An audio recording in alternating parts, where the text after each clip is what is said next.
Maybe it's hard to believe, but anything from the West, I mean West Europe countries, US and Canada, was so popular in the Soviet Union.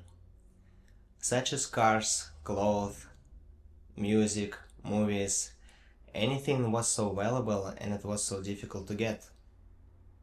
I personally know some stories how people who had back then the Beatles vinyl could sell it for the price which is 10 times higher than its original cost in Europe. Crazy. Crazy.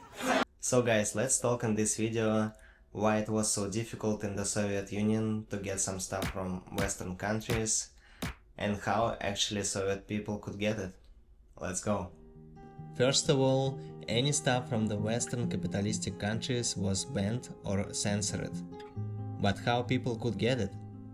Well, if someone went abroad, such as diplomats, KGB agents, sport people who performed in Olympic Games, so they could bring some stuff back into Soviet Union. If someone got something from the West, he or she immediately became the coolest person in the room. When someone could bring something from the Western countries, this person mostly tried to sell it for an amount of money which is much more expensive than its original price.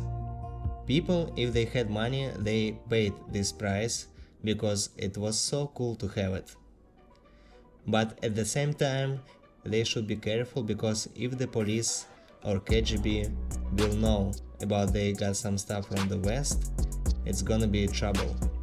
And not just this person is going to be jailed, and also all his family is going to be searched and government is going to watch them for the next several years.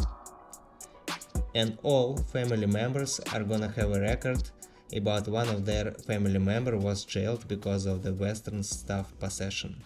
But anyway, the more government tried to ban it, the more people want it. Also, people could get some Western stuff on the black markets.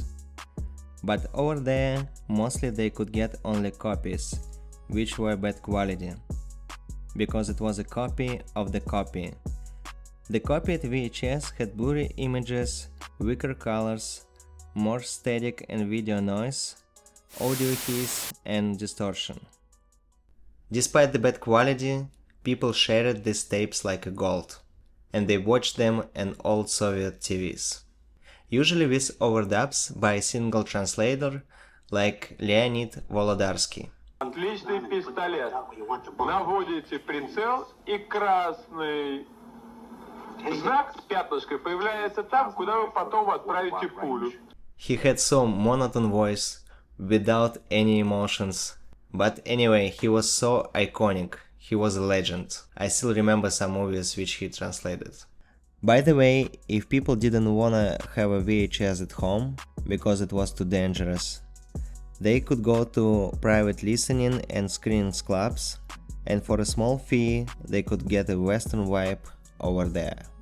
Private screenings clubs, it was literally apartments where people who only knew each other could come, pay a small fee, and watch something like Godfather, Rocky, Rambo, Gone with the Wind, and etc. People were so creative. They even recorded the music on X-ray films. But how did they do it? Usually they went to the hospitals and tried to find used X-ray films in the hospital's trash cans. Cut it into circles about 7 to 10 inches diameter. A central hole was made by placing a cigarette on a spot to melt it through, and you can see on this record visible bones, skulls, or even spines.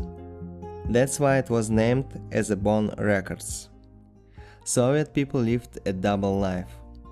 On the outside, loyalty to the regime. On the inside, dreams of Levi's, Michael Jackson, and the American lifestyle. It was not about politics. It was about curiosity, identity, and hope for something different. Hey guys, I'm curious to know what you think about the creativity which Soviet people used to try to incorporate the Western culture. Share your thoughts in the comment section below. Don't forget to subscribe and give it a like. See you next time.